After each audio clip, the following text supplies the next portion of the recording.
Recording, streaming.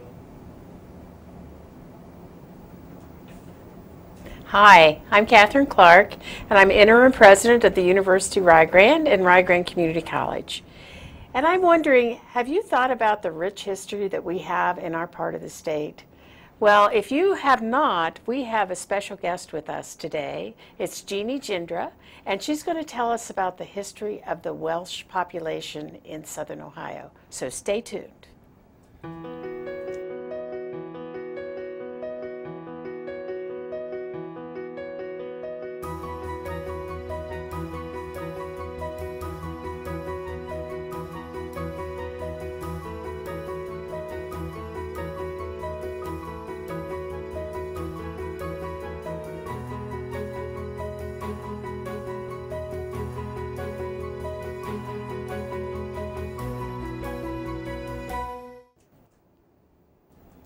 Well, hello again. Thank you for joining us today. I'm very happy to have as our guest Jeanne Jindra. She is part of the Madog Center, which is the Welsh Studies program. And Jeanne, I'm so glad you're here. Diolch yn fawr iawn, Oh my Dr. goodness. Clark. Oh Thank my you very gosh. much. Oh my goodness gracious. Tell me what that meant. Thank you very much. Oh, thank you very much. Or All if right. you want to say thanks, it's just diolch. Diolch. All right. I'll remember that, I hope, at the end of the program to say diolch. Right? Is that Good. correct? That's it. Okay, good. Well, tell me a bit about the Welsh history in this part of the state. Well, you were right when you said that we have a rich Welsh history, because the first settlement here was accidental. And it's such a heartwarming story. There was a group of 35 Welsh people from southwest Wales, and they were under the patriarch John Jones Tierbach, and he had his extended family with him, and they wanted to come to Cincinnati to live near another Welsh family that had previously immigrated. So they left Wales, they left Liverpool in April, and they were 4 months getting just to Galpalis. Oh. And I know, when they, can you imagine? By ship and By then ship. overland? Coming into Baltimore Harbor and basically coming across the Allegheny Mountains Oh my gosh. Yeah, on yeah, covered wagons. And then down the my. Ohio River on a flatboat. And they had many, many children with them. So they saw the French 500 cabins, and they So needed... it was about the same time. It was 1818. Okay, The French had been here for some time, but they were still living in the square. Yeah. And The park front, right? in They Galpalis. saw Yeah. cabins and smoke, so they put in for boat repairs and also provisions. And they were welcomed warmly by the French. Now, I always wonder how they communicated, but being both from other countries, they must have found a way. And the story is that they spent the night here at the riverfront, and the next morning, their boat was gone, their flatboat was Oh gone. my goodness. Well, Oh my. That was, I guess, an accident that was an event that was for a good, as it turned out, right? right. Someone had taken it, or it had It floated had away? floated Oh away. my goodness. Although there's always the stories that did the French, who wanted the Welsh to stay with them, did they cut it loose? Or then there's the theory that the Welsh women had gone far enough Oh my, I like in that their story. journey. I like that yep, story too. I like that story. So yeah. basically, they did find the flatboat, but not before the women of the party said they would not step back on the boat. Good. So the men agreed. And if you think about it, I figured it one day, it's about 230 miles from here to Cincinnati, and they were that close. But they did stay, and they didn't like where they were in the riverfront area because of the fear of malaria. Oh, yes. Yeah. So John Jones left the party there and walked inland to about Rio Grande, a little bit further north of Rio Grande. And they ended up buying farms. Each of the 5 families bought farms in this area. Now that is a great story of accidental settlement. It is, right. That's how it started, Right, or right. we wouldn't have the rich Welsh Now, heritage. why did they leave Wales? Was it for political reasons or economic reasons or a combination? I think a combination. I think they were seeking better lives. Of course, Wales is a very small country, and not very many of the Welsh were able to own land. They were tenant farmers, and they pretty much had to take what they could get. Although the tenancies would last for generations, but they were still not able to buy land. And then as their families grew, there were not opportunities for their children. So they left for better lives, but they also left for religious reasons, because many of them were breaking away from the Church of England, and they were really wanting to worship in their own way. So what is the religion? The Church of England? No, the Wales. The people? Yeah. They brought their religions with them. The first Welsh actually did not build a church. Most Welsh that come over, that's the first thing they do after they build their homes. There's Calvinistic Methodism, and there is congregational, and there are a few Baptist churches and an Episcopal church, but mostly they were the CM, the Calvinistic Methodists, and also the Congregationalists. Maybe that's why I like the music so much.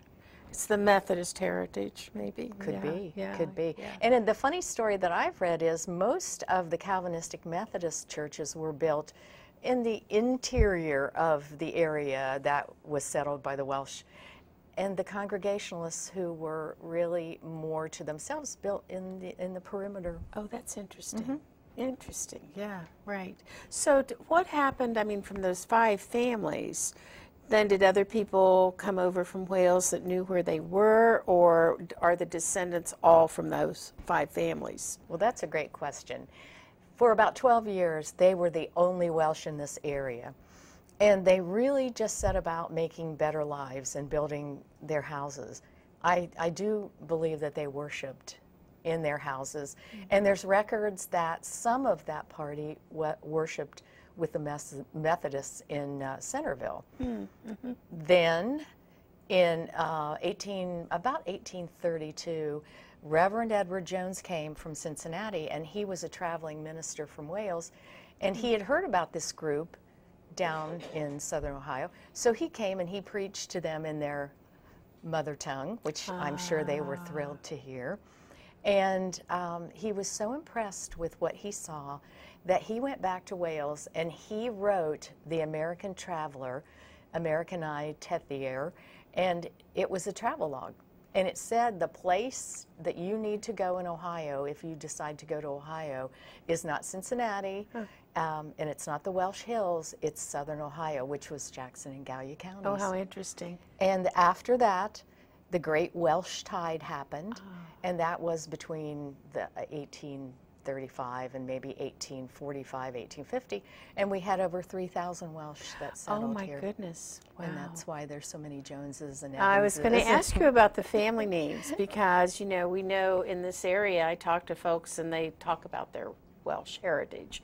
And there's some pretty common names that come up. So you said Jones. Jones is the #1 Welsh surname. Evans and Price, Williams, Davis is probably the second most common Welsh surname. But you know, you get some really interesting names. But in this area, the imprint of the Welsh settlement is still on the landscape in the road names. There's Joe Evans Road that you see. Tinrose Road, and sure. It's very interesting, and a lot of them not only brought their names, but they brought their farm names, and that's what Tinrose is. Is that right? The name I of did not the know farm. that. Yeah. And what does that mean? Tinrose is house on the moor. Oh, house on the moor. That's and that was John Jones Tinrose's farm name in Wales, and that was how they differentiated between the John Jones Turbach, who was the first Welsh patriarch, and then John Jones Tinrose. Yeah. Well, and I'm somewhat familiar with the Tinrose area and the Tinrose Church. Can you tell us a little bit about the church and what its history is? The Tinrose Church was first organized and probably in the home of John Jones Tinrose. He came in the 1840s. He and his wife came later, and they started worshiping. And Tinrose Church was let me see, make sure I get this correct. This is a congregational church because it's one of the churches that we still hold a Gamanva in. And it was really one of the first of the congregational churches, and then Oak Hill was built after that. It's hard to keep the churches straight when you talk about Welsh churches. They built 27. Oh my! Just in this area. Just in Jackson and Gowee County. That's a lot. It is. Yeah. And but that's what they did. They brought their Bibles. They brought their love of singing with them. So all of the churches were known, of course, for their beautiful choirs. Yes, right. And we have evidence of that here with the descendants who we know are great vocalists, and they certainly have added so much to the music in this area too with their talent and their songs. Now, tell me a bit about the center here on campus and how that started and what the mission is and what you do with that area, with that center. The mission of the Madog Center is basically to foster understanding and appreciation for Welsh heritage and Welsh culture, and also contemporary Welsh culture. Excuse me. I think it's really important that we don't just think about history and the way things were, but we consider that Wales is a vibrant country, and there's all kinds of young people, and I think especially considering that, you bring in our young people, because the old ways are traditional to us and we love them, but young people don't especially want to sing songs and hymns and go to Gamanva. So as a result, I call the generation that put the Madog Center together my father's generation. My father was a Jones, of course, that's my surname, and he was a proud Welsh American. All of his paternal great-grandparents came from Cardiganshire, which is where most of the immigrants came from.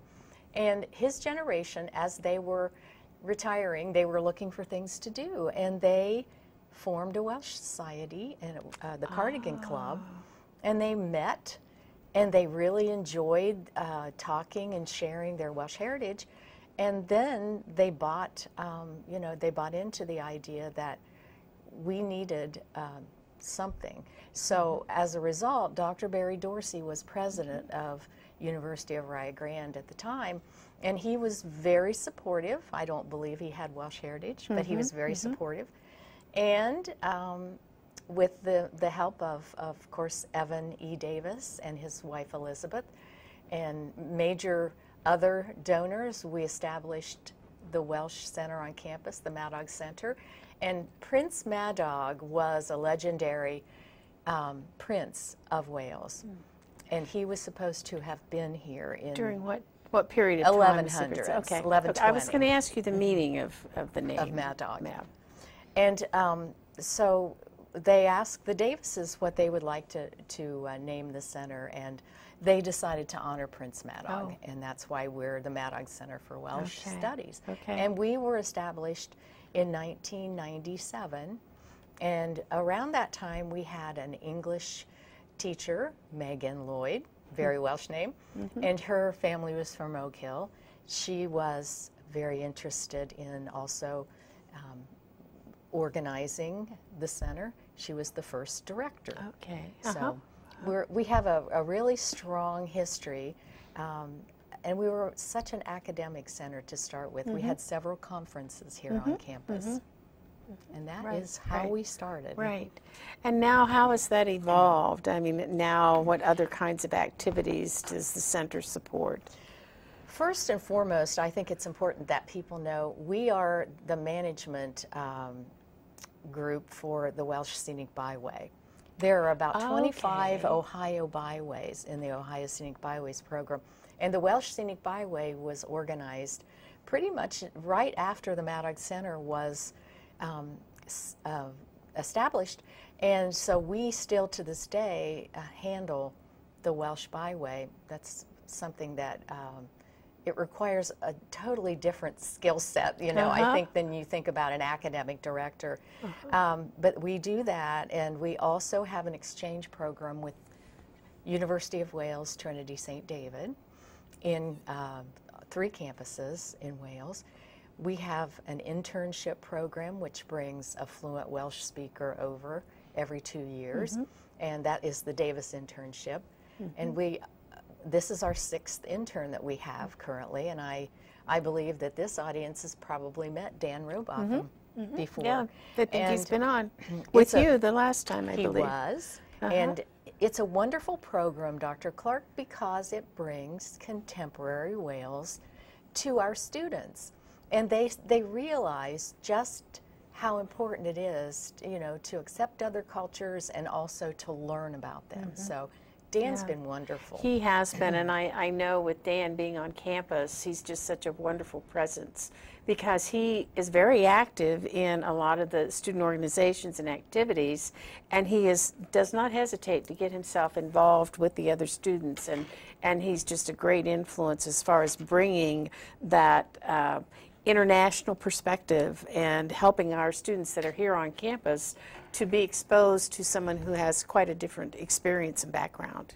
I think that's well said, and I think we've really had some good interns before. Dan has to be, you know, right up there because he just understands what it takes to be here, and not only with the students and his peers, but with adults, and he just anticipates things that will make my job easier. Yeah, and he's able to insert himself into these activities, and he has a lot of self-confidence. Absolutely. And does not hesitate to do that. He just kind of just has that presence about him that is very appealing. So we're happy to have him, and quite frankly, I'll be sorry to see him leave. I think, isn't this his last term here? It's his last, well, he has 2 terms here. Okay. He'll leave in December. Okay, so good. I've got But you had asked about other activities and related to the internship. He goes into schools and he gives cultural presentations. He's gone into Gallia Academy. He's, of course, been to Rio Elementary. He's been to Oak Hill Elementary and High School. He's worked with the Oak Hill Senior High Choir, and they were performing for us at our Christmas program. It was absolutely phenomenal. He also has held Welsh language workshops. I hesitate to call them classes because they really are not credit classes, but he started in Columbus and he had about 20 people interested through the Welsh Society there. And now, this semester, he has about 16 that are meeting on the campus to learn the basic Welsh language, and then he's got about 20 that meet at the Welsh Museum. Oh, how wonderful. It's been very popular. And as a result of, you know, just his going out into the community, it brings new people into us. And I think that our internship program really, it does bring a lot to the Madog Center. The Jackson City schools are one of the only schools that still have an ISTED-FUD. And he'll go in and teach all the 5th graders in Jackson City schools a Welsh song. And then they have a choice. They can sing that or they can sing another song in English. Oh, my. Wow. And then we attend and we just make a big deal about, oh, that's wonderful that you will do I was that. at the faculty concert last term, and Dr. Sarah Williams sang one of her songs was in Welsh. Suagan, yes. Suagan. Okay. And she was coached by Dan, and we were just very thrilled that she chose to learn a Welsh song, and she did a wonderful job. That was nice, Now, what kinds of, I mean, you have some things that you brought, and we were going to talk about some of the traditions and holidays. So where do we start? Well, where would you like to start? I think let's start with St. David's Day, because basically that is a very important holiday in Wales. Saint David is the patron saint of Wales, and he is revered because he was a very simple man. He lived in, well, he died on March the 1st in 589, so he lived thousands of years ago, but he was a priest and a missionary, and he liked to tell people to do the simple things in life. So when he was made, when he was appointed, or I guess you're not really appointed to be a patron saint, but when they announced that Saint David would be the patron saint, they decided to celebrate his day on the day of his death.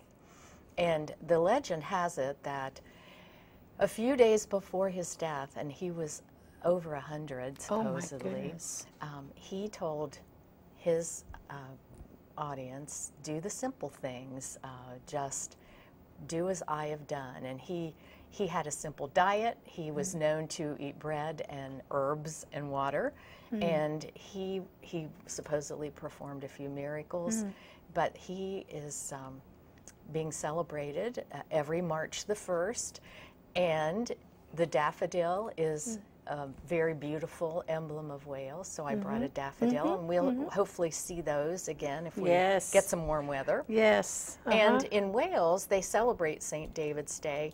The schoolgirls would wear traditional Welsh dresses and costume, and then the boys would wear maybe a leek in their caps. Leeks were a symbol of Wales, are a symbol of Wales today, and there are parades, there are celebrations, and I think we've carried that over here, because what we do in America for St. David's Day in the bigger cities, New York and Chicago, they have St. David's Day parades, and also lighting, you know, the towers would be green and white and red for the Welsh dragon on the flag. Yes, yeah. And that is probably the biggest tradition. There are many Christmas traditions that we've talked about in Wales, but the male choir is a wonderful tradition that they have. And not only male choirs, but mixed choirs and youth choirs. And so it's very popular in Wales to belong to a choir, whether you can sing well or not. Oh my, yes. And and then they'll go out and, you know, go to the local pub after choir practice, and then if you're lucky enough to be in that pub, you know, you'll hear more singing as they drink their pints of beer. Yeah. So it's just a. So is there a local choir? There was the St. David's choir. D. Merrill Davis had that choir. Evan Davis was in it, and I have tapes of their performances. They always performed at our St. David's Day. However, you know, as the generation got older and people started passing away, it's a different choir now in Jackson. The D.M. Davis choir is the male choir, organized by Wilbur McCormick, and they also have a women's choir. So there is. Now, do they have performances for the public, open to the public? They do. I believe in March on the third Sunday in Jackson at the Marquee. There will be one. I'll put a little plug in for All right, the third Sunday I believe it's the March. third Sunday in March that they'll be giving a concert. So you could check the D.M. Davis Choir. I'm sure they have a Facebook page. Yeah, right. That's wonderful. What other kinds of celebrations are traditional? We have pretty much talked about most of the important celebrations. In this area at the Welsh American Heritage Museum, we celebrate the first Sunday of Advent, and we have an Advent carol sing. Again, we bring in the singing, and we always try to bring children's choir in, and then we have a tea bock afterwards. And a tea bock is a small tea, and it would be common to have tea or punch and Welsh cakes. Oh my. So. Oh my, yeah. So describe a Welsh cake. A Welsh cake is much like a fried cookie with currants in it. They're very short, and they have quite a bit of butter in them, and they're just a nice little treat that you would have. They're not too sweet. Yeah. And they also have a treat called Bara Brith, And Barrabrith has, again, it's like a bread with dried fruit in it. Yeah. So, and we had some at Dan's Welsh class last Tuesday night. There's one of the students, he's an older student. His father and mother were born in Wales, and he has joined this class so he can revisit the Welsh language, and he made Barrabrith, and it was a wonderful treat. Oh, nice. Now, you did go over to Wales, too. There's some groups that visit, right? I mean, you have a tour periodically? We did. It's not a periodical tour as such. Last summer, they had Cymru, Ohio 2018, and it's strange to think that the Welsh organized a celebration for the 200th anniversary of their people leaving, but they did. Oh, that's, yeah. And because they celebrate more in Wales than we do here. So a week-long activity was planned between the 23rd of June and June 30th. And I have to tell you, we were treated like royalty. There are 50 Welsh Americans that went over, and they had just week-long activities, concerts, exhibits. There was a reenactment in one of the churches, and they reenacted leaving. Oh my, how interesting. It was wonderful. Yeah. And then every night we ended with a pub night, which my is so goodness. typical. Oh my goodness, yeah. It was a wonderful celebration, and many of us still today get together to revisit that, because a lot of my friends and colleagues went on that trip. Yeah, so. right. And I go over every year, Dr. Clark, for the Eisteddfod, because Madog Center is one of 5 organizations in Cymru Gagla the Merrig, which is Wales, North America. And we're an organized group that is trying to network in Wales and keep the ties strong. So I'm very active on the local level, but I also am active on the national level, and I try very hard to let people know how important the Madog Center is. Right. And it sounds like you do something that is dear to your heart and that you really enjoy. Not only is it part of your heritage, but it's something that you really is something you enjoy doing. I do. Yeah. I enjoy it. I know. My father would be very proud. Oh, it's wonderful. Before we go, you mentioned the dragon. Yes. And for those of you who have visited our village of Rio Grande, you may have seen some of the flags that have the dragon on them. I actually have a pillow. I should have brought it, but I have a pillow with the red dragon on it. So tell us just a bit about it. I think we have a few seconds. The Dragok, the red dragon, has become the symbol of the Welsh flag, because there supposedly was a battle between the Welsh and the English, one of many, and the Welsh dragon was supposed to have won. And if you hang the Welsh flag correctly, its tail end will always point towards England. Oh, so interesting. a lot of people aren't aware of that, but there is a correct way to hang that flag, and that is one reason that I've been so happy to work with Mayor Matt Easter. Yes. He's really embraced the Welshness of this area. And you see street signs with dragons, and you see their flags. And it's on the flood wall. And he contacted me last week and wanted to know if we wanted to participate in another project that the village will have. So, yes, it makes me very happy to come to Rio Grande. He's very, very involved in the campus and the village and pulling us together, so we're all indebted to him. And I need to get him to Wales. He would really become a believer. He would be fun to go to the pubs with, too, I think. Don't you think? I think so, yeah. Well, we thank you so much for coming and sharing the story of the folks who came over from Wales. And that is something that we can have all benefited from, is from that history. And also for your work with the Madog Center and the Welsh Studies. And I hope that we'll have some other times that we can visit. And do you remember how to say thank No, you? I wasn't going to even mention it. Diolch. Diolch. Diolch is Diolch, thanks. all right. Diolch. Diane. Thank you.